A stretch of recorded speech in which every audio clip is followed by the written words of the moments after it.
Olá, bem-vindo a mais um vídeo. Meu nome é Adolfo Clair e bem-vindo ao meu canal. Hoje eu quero estar tratando com vocês um tema que é o seguinte tema: o Evangelho de Mateus foi escrito em hebraico. E eu vou dar uma informação bem simples, uma informaçãozinha bem simples. Sim ou não? Foi escrito em hebraico. Eu vou dar dois versos, uma explicação e mais alguma coisinha, beleza? Eu vou fazer o que eu posso dentro do vídeo de hoje. Eu quero que você abra sua Bíblia em Mateus 1, 23. Mateus capítulo 1, verso 23. Vai estar escrito exatamente isso daqui. Eu vou estar abrindo o texto em grego e a gente vai analisando, tá? O texto em grego vai trazer assim, ó: Idu repaternos en gastri exei kai texetai ruion kai kalisu sim to noma autu Emanuel. Roestin metermeneumenon met rimon. Aí tem mais uma continuidade para o resto do verso. Mas, vamos descer um pouquinho. 1:23. Hoteos, né? Deus conosco, o Deus conosco, Hoteos. Mas vamos lá. O que o texto está dizendo aqui? Se você olhou na sua tradução, você já deve estar sabendo do que se trata, né? Mas fala assim, ó, idu é eis, re, a, partenos, virgem, engastre, no ventre, exei, terá, cai e texetai, dará a luz, dar a luz, filho, filho, cai calissusim, e se chamará pelo nome, né, o nome dele, Emanuel, você chamará ele por Emanuel. Roestin, o qual é significado, significado, met rimon, conosco, né, met rimon, né, seria algo como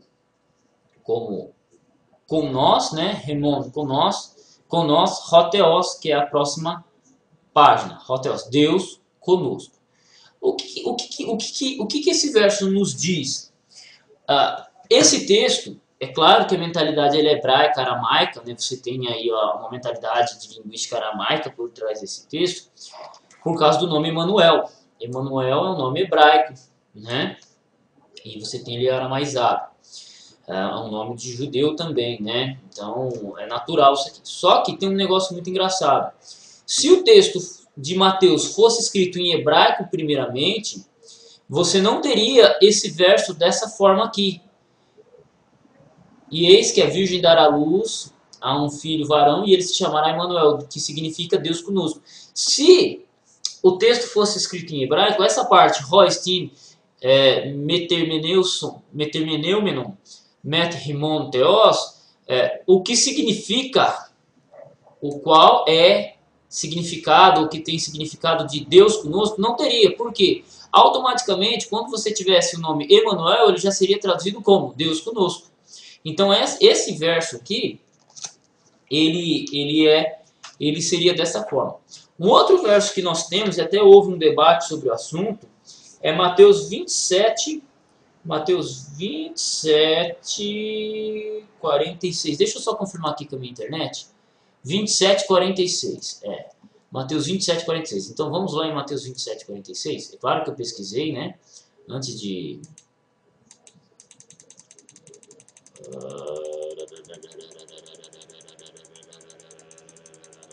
Eu dei uma pesquisada só no verso, né?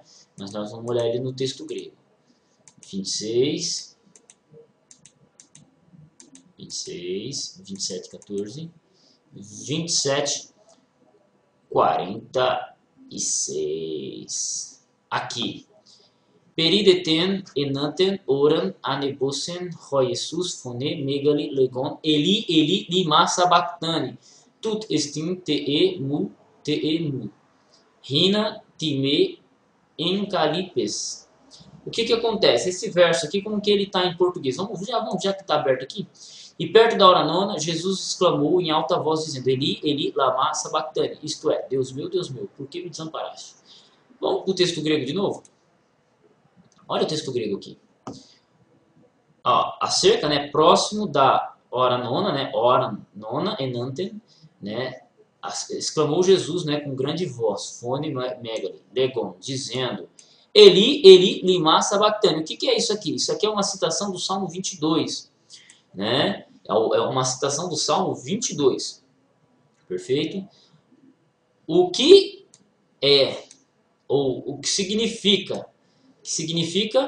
Deus meu, por que me desamparaste? Só uma perguntinha. Esse texto aqui ele foi escrito em grego por alguém que tinha um certo conhecimento de hebraico. Então o que acontece? A pessoa escreveu em grego e aí isso aqui ela colocou transliterado do hebraico ou aramaico, né? Do hebraico. Vamos pôr aqui do hebraico. E aí ele colocou a tradução do lado. Se o Evangelho de Mateus fosse para ser uma tradução do hebraico ou do aramaico, como existe essa teoria, isso aqui você não teria. Que significa, Deus meu, por que nos amparaste? Por quê? Ele só diria assim, Jesus com grande voz disse, Deus meu, por que me desamparaste? Só teria isso. Ele não teria colocado Eli, Eli, lima sabachthani tut estim. Então perceba que isso é um indício de que o evangelho foi escrito na língua grega. Este evangelho específico ele foi escrito nesta língua. Ah, mas Adolfo, tem muitos pontos de tradução do grego para o hebraico, que não sei o que pode estar errado. Eu já vi um vídeo no YouTube do cara dizendo isso e mostrando vários erros de tradução do grego. Certo? Sem problema. A mentalidade era aramaica, era hebraica. Mas o texto aqui ele foi escrito em grego. E eu tenho uma prova muito clara. Sabe por quê? Eu conheço manuscritos, papiros, eu trabalho com isso, né? Eu conheço papiros, manuscritos em grego do segundo século, do primeiro século, né? O Evangelho de Mateus você tem várias cópias em grego e todas elas exatamente a mesma redação. Como assim a mesma redação? Você tem uma variaçãozinha de palavra aqui, uma variaçãozinha de palavra ali, mas elas não demonstram ser uma tradução de um texto. Diferente, por exemplo, da Septuaginta, que é um exemplo que eu sempre uso. A Septuaginta você tem dois livros de Daniel, você tem duas traduções de Daniel. Você tem, por exemplo, quantas traduções em português você tem? Você tem um monte. Mas, quando você pega o texto grego do Evangelho de Mateus, é apenas um texto grego. Você não tem variação de tradução, forma de expressar palavras no grego e por aí vai, entendeu? Então isso demonstra uma unidade dentro da transmissão textual do Evangelho de Mateus na língua grega. E outro detalhe, ninguém mostra nenhum manuscrito aramaico ou hebraico do Evangelho de Mateus. Muita gente vai falar alguma coisinha, mas eles vêm com uma tradução do Novo Testamento da Idade Média. E aí não tem um peso relevante para essa discussão de se foi escrito ou não. Então, assim, até alguém apresentar um manuscrito ali do segundo, do primeiro, ou até do terceiro século, em hebraico, não vai ter. Tá? Ah, mas tem a versão da Peshitta. Tá, só que aquilo que eu disse, você vai ter um texto grego, exatamente como eu estou apontando aqui, você só tem uma versão grega, que é o que foi escrito original, que eu acredito nesse ponto. Só que quando você pega o hebraico, as versões siríacas, Peshitta e não sei o que, você tem 5 ou 6 Peshitas. Você tem 5 versões antigas, algumas versões antigas da Peshitta, que você tem a Vetus Peshitta, você tem a Peshitta não sei do que, você tem a Peshitta não sei do que, você tem a siríaca não sei do que. Então você tem várias Peshitas, várias traduções, mostrando que a Peshitta em si, mesmo sendo aramaica, ela já é uma tradução do texto grego. E não o contrário, porque senão você teria uma versão aramaica e você teria várias versões gregas do Evangelho de Mateus. Mas é o contrário que você tem. Você tem apenas um texto grego, uma versão grega e várias versões aramaicas. Então, Quem é tradução de quem? Pela lógica. Pela evidência manuscritológica. É isso aí. É um texto grego e várias versões aramaicas. Várias versões da Peshitta. Então, tá bom, então o evangelho foi escrito no aramaico. Então, qual que você vai seguir? Você vai seguir a Peshitta, a siríaca, a Vetus siríaca? Qual versão aramaica você vai seguir? Porque assim, até agora eu só tenho um texto grego do Evangelho de Mateus. E pelo menos algumas versões do aramaico, da siríaca. Né? Que a siríaca é uma versão, é um dialeto aramaico ali, posterior ali ao período de Jesus, né? Então essas são as dificuldades. Então você pode crer no que quiser, mas a evidência manuscritológica aponta para isso. E outro detalhe, exatamente isso daqui, ó. Esses dois versos de Mateus, eles demonstram que por essa construção, que significa Deus meu, demonstra que o texto foi escrito em grego, e aí o cara colocou transliterado aqui um termo aramaico, e aí ele mesmo já traduz do lado. Se fosse uma tradução, ele não precisava colocar isso aqui. Ele simplesmente colocava aqui, disse com grande voz, Deus meu. Por quê? Porque já é uma tradução do aramaico, ele já está explicando. Mas não, ele colocou Eli, lema sabachthani, que significa Deus conosco, né? Porque me desamparaste. Então, tanto esse quanto Mateus 1:23 são uma pedra no sapato, de certa forma, para quem crê no Evangelho de Mateus sendo escrito em aramaico. É uma pedra no sapato, sem sombra de dúvida. E também essa questão de apenas um texto grego e várias versões aramaicas. Entende? Então, por enquanto, é isso aí. Até a segunda ordem é isso aí. Se o cara conseguir trazer duas versões gregas do Evangelho de Mateus, Adolfo, mas e o texto majoritário? E o texto receptus? E o texto eclético? E o sinaítico? E o Vaticano? Não. Eles trazem exatamente o mesmo texto. Só que eles têm uma variação de palavra aqui, uma variação de palavra ali. Por exemplo, deixa eu pegar aqui essa variação aqui, ó, quer ver?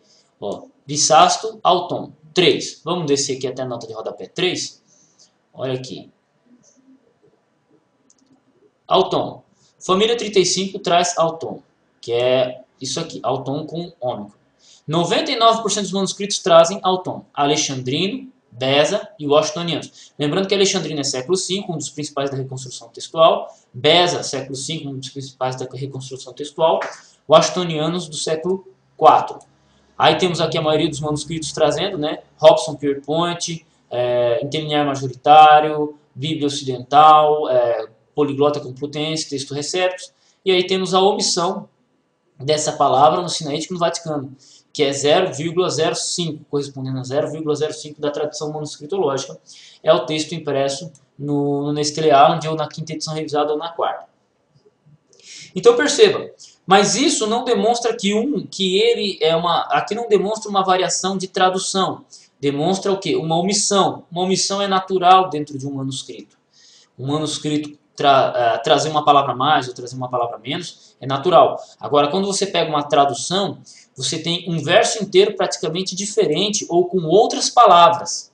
E não é o que ocorre no Evangelho de Mateus. Você pode analisar um aparato crítico de um Novo Testamento grego, como quinta edição revisada, Nestlé Island, interlinear majoritário, o que for, ele sempre vai ser o quê?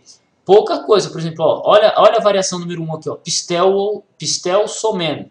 E aí temos aqui, pistel somen. O que temos trocado aqui? Um ômicron por um ômega, mas a palavra é a mesma. Temos uma outra variação, pistel omen. Deixa eu ver aqui, ó. Pistel somen, pistel omen. Veja, aqui é um ômicron sem o sigma. Veja, é a mesma palavra, só que uma traz pistel somen com ômicron, pistel somen com ômega, pistel omen com ômicron menos sigma. Então, não é diferença de palavras. Agora, se você pega versos em tradução, eles são totalmente diferentes algumas vezes. Na maioria das vezes é bem parecido, mas você tem diferença de vocabulário, você tem diferença de tudo. O Evangelho de Mateus, você não tem isso nos manuscritos existentes, como ocorre na Septuaginta, como ocorre nas versões em português, como ocorre nas versões em inglês, como ocorre com qualquer versão. Você só tem apenas um texto grego. Então, até a segunda ordem, até achar algum manuscrito hebraico aí, ou mostrar uma variação de tradução nos manuscritos gregos, Evangelho de Mateus foi escrito em grego, ok? Deus abençoe seus estudos, Deus abençoe sua vida. E tamo junto no campo de batalha aí, gente. Espero ter contribuído, espero ter explicado alguma coisa. Agora com esse programinha aqui, ó, tá supimpa. Fiquem com Deus e até o próximo vídeo.